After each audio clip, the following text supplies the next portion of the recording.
Hi, hello. You probably saw the thumbnail and the title of the video and probably clicked on this video, which is why you're watching it, or you're subscribed and that's how you saw it, or if you're not subscribed, you should probably subscribe. I make videos sometimes. Heroes is not a Fire Emblem game, and maybe that sounds really dumb, or maybe that sounds very obvious, depending on the perspective. I'm of the opinion that, well, you already know the opinion, you see it in the title and thumbnail, and that's why you clicked it. Anyway, I don't think Heroes is a Fire Emblem game, and not necessarily because it doesn't have Fire Emblem characters, and it doesn't have Fire Emblem gameplay, and it doesn't have Fire Emblem story, although sometimes I question what Fire Emblem story in this game is, or what that generally means. The reason I'm saying this is not necessarily by a default standard of what it includes in the game itself, but rather what it lacks. And you're probably wondering, what are these fundamentals that the game is lacking? And I could drag this intro out a bit more just for the extra monetization on the video.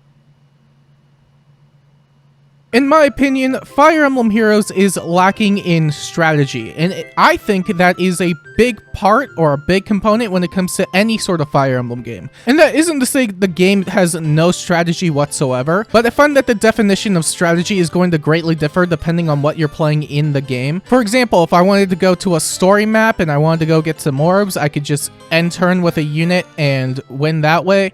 Or if I wanted to go to a special map in, you know, like a Grand Hero battle or something, I could probably go over there and end turn and win the map. Or if I'm playing something like Aether Raids, I could probably end turn and win the map. And you see my point? I don't think this was always the case, especially if you were to go back to year 1 and year 2 of Fire Emblem Heroes, you know, Fate's Awakening era, where the best sword unit in the game probably had like 35 speed or like 38 speed and a good attack stat.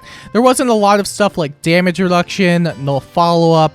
There wasn't a lot of these new prevalent effects that every unit kind of has to have now in order to succeed at a bare minimum level. It's definitely become a lot more homogenized comparatively to how it was at the beginning.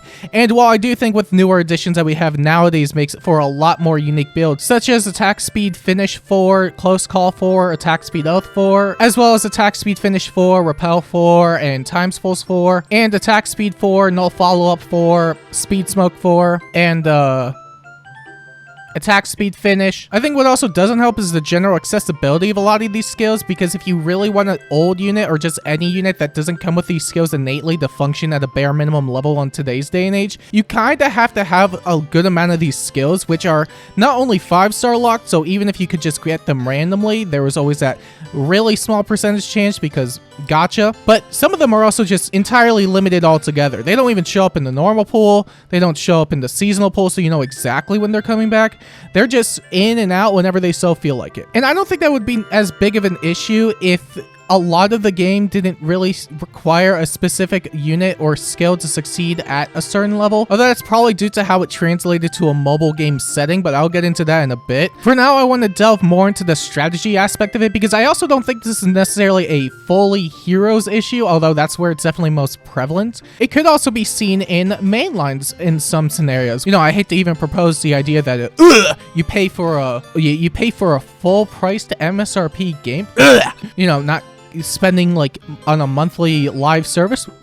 That seems kind of sacrilege, doesn't it? Anyway, for the most part, I found that when it comes to just a lot of mainline games, that for the most part, a lot of the maps are structurally sound. You have your one objective, you got to go do XYZ with what resources you have, and it's never to a point where you can't necessarily complete something without paying additional. In fact, the game generally provides you with everything you need in order to succeed in that setting. Obviously, there are some scenarios where you could just get completely blown the hell out because of RNG, but that's Fire Emblem, and honestly, that kind of allows for more replayability in my opinion. I think it's a lot more fun that way, but I digress. I think that's one of the bigger key differences, in that you're just given everything you need to succeed, but whether you succeed in the end is entirely up to you, or if you get crit by a boss or an enemy, or you miss a 99. But that isn't to say there aren't some scenarios in mainline games that just have absolutely nothing to do with strategy, and in my opinion wouldn't really constitute as Fire Emblem. Obviously it has the name, and it's by Nintendo and Intelligent Systems, so obviously it falls under that pedigree, but that pedigree also fluctuates in quality. I could go to Fire Emblem Engage, for example. I think in recent times it has some of the better map design. It was a genuinely fun time, not including the DLC that definitely doesn't exist, exist and that you shouldn't buy because it definitely doesn't exist. In terms of just main story maps where you have the one objective and you have some other tools that you can use at your disposal in case of scenarios where RNG isn't exactly favorable, or there are instances where you just get unfairly treated by the game. You got a lot of units that you can use, you get plenty of weapons, although engaged depending on whether you buy the DLC. I don't even know if this is part of the DLC sometimes, but sometimes they just litter you with a lot of resources, which kind of trivializes some stuff. Regardless, they give you plenty to work with. You got extra skirmishes if you're playing on a lower difficulty, and then you also have your Draconic Time Crystal, which allows you to rewind a couple moves, or as many as you would like if you feel that the game wasn't treating you in a fair way. I think there's plenty enough resources there that, in my opinion, allows for better general strategy and doesn't necessarily make the game entirely trivial, although depending on what you do anyway, because of the class system, you can make everybody into a Wyvern Flyer and trivialize the game that way. I've noticed that a lot of games kind of just fall into that territory where Wyvern Flyers are just the peak of Fire Emblem because they have high movement and they're really strong and they got all sorts of stuff. And then I could boot up 3 houses, and depending on the route I play on and depending on what I do up to the time skip, I could easily just get soft locked because of map design. And yeah, you know, some maps aren't exactly designed in a fair way. Regardless, it's probably something you're going to find no matter what Fire Emblem game you play. I just think Heroes kind of falls in the extreme low and extreme high of it. And that, again, will just ultimately depend on what you play and what you have, which isn't always going to be the same for everybody. But with the amount of stuff they just throw at you from the get-go, I wouldn't be surprised if anybody just had everything they wanted and more. Heroes does really like to push that boundary of extreme low and extreme high when it comes to just general thinking prowess and when it comes to, you know, playing the game. I think the 2 biggest instances of this, at least from like years ago, had to have been Legendary Sigurd and the Safety Fence and Elamine. Legendary Sigurd, when he did come out, was relatively strong. He had 4 movement. He could grant everybody 4 movement as long as he got his special off, and it was extremely easy to get that going. I don't think that was necessarily great on IS's part, but I think what came after was arguably worse when it came to just general strategy of the game. You know, the Safety Fence, which for those who don't know, basically means you get 1 free turn to do whatever you want as long as you're in the range of the Safety Fence and as long as the foes can't reach. It basically means you have all the time in the world that you need just to set up whatever strategy you need, and you're good at that point. The map is just done. It's not really innovative and it's not really strategic in my opinion, especially since every map nowadays just kind of gets bodied by the same 2 or 3 things. But then we have Elamine, who just kind of throws every single gimmick out the window because she's incredibly fair and balanced for some reason. Her whole shtick is that as long as she's in a cardinal direction of somebody with less res than her, any start of turn effect that they may have is just gone. That's it. It's gone. There is no strategy to it. No thinking. None whatsoever. So if there were any sort of loopholes or anything you're trying to think of that may be able to go across some of these boundaries that make it really difficult to get wins on something like an Aetherite's Defense, for example, she just kind of negates all that because Full Start is incredible. Incredible game design. Also, special shout outs to Lucia, who just negates everything because, yeah, she could do that.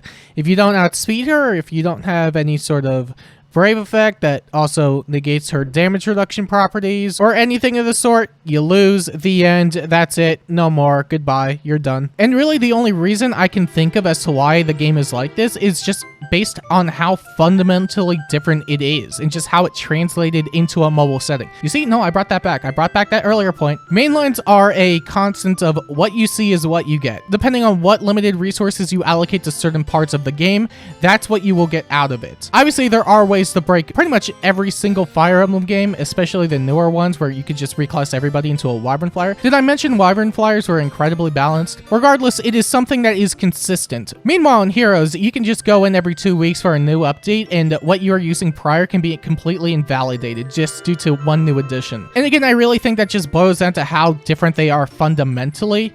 One is definitely a lot more natural in what you can expect to get out of a certain game, although even with different map design here and there and just how they balance the game overall, it feels a lot more natural, you know, while coded in RNG elements. It still remains constant in what the player can expect to deal with as they progress through the game. But then when it comes to Heroes, it feels a lot more artificial. You know, new thing beats old thing, so you got to summon for the newer thing to beat the new thing, and you got to summon for the newer thing to beat the newer thing.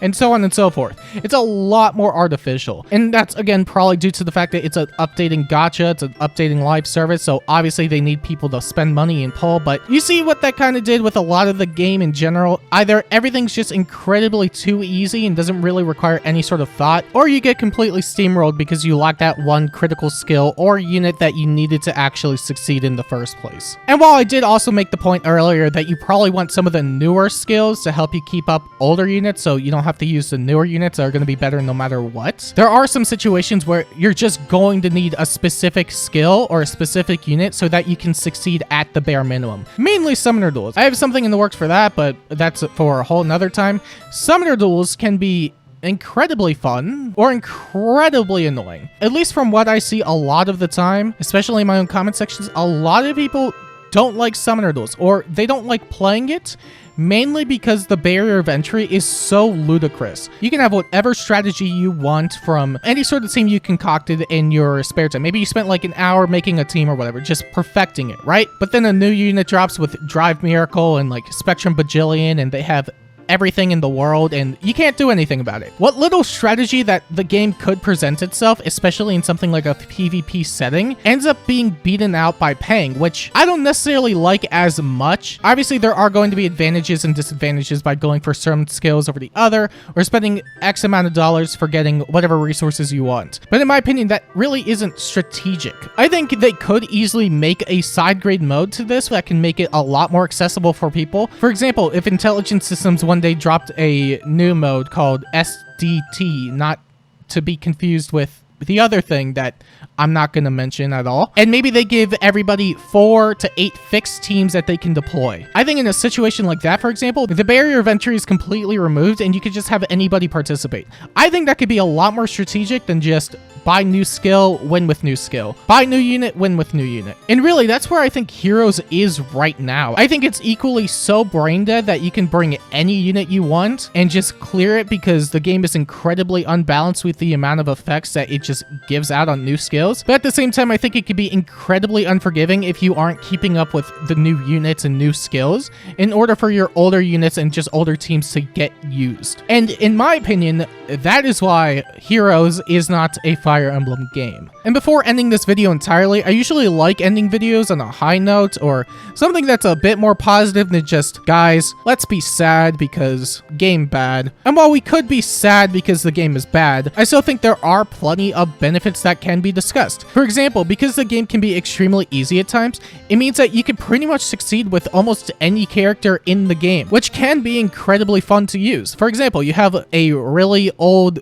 female Robin you want to keep using, right? And she may not necessarily be the best, especially compared to newer units, but because of all the tools that are readily available in the game, you can still use her and succeed. And I think in that regard, it can be pretty satisfying, honestly. Even if you're still using the same old skills and all the same strategies that a lot of the modern units are using, it's still with a unit that you like. And I think that can be quite rewarding and satisfying, especially compared to the regular MSRP mainlines, where you can use any unit you want, but obviously some units are just going to be incredibly awful, especially depending on when they join, how they join, and what they have, versus going to Heroes and you can succeed with anything. Except Seth and Titania, I don't know what they did to you two, but at least you guys are juggernauts in your own game. And the other thing I wanted to quickly highlight was flexibility. I was talking about how mainlines were definitely a lot more constant in what you can and can't do, which I think is fine in its own right too, especially when you want to think about how you're playing the game, although it will also depend on the difficulty.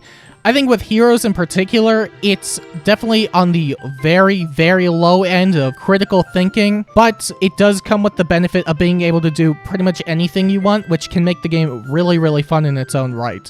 Obviously, you're not going to always win when it comes to certain strategies, but because of all the tools the game does provide, granted if you can get access to them, it makes things a lot more flexible. And in that regard, I think it's pretty enjoyable. Either way, if I'm looking to just have fun and do some like brain dead stuff in a game, I could boot up Heroes. If I want to feel miserable, I could play Heroes and Summoner Duels in particular. And if I want to have a fun time and think about stuff, I could play Octopath Traveler.